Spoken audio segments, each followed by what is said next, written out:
I've come to the realization that all the training is actually about two skills.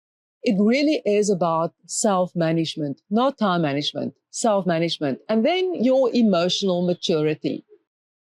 If you can get those two right, and that is really challenging. How do you manage yourself? How do you look at your time? What do you have always time for? What do you never have time for?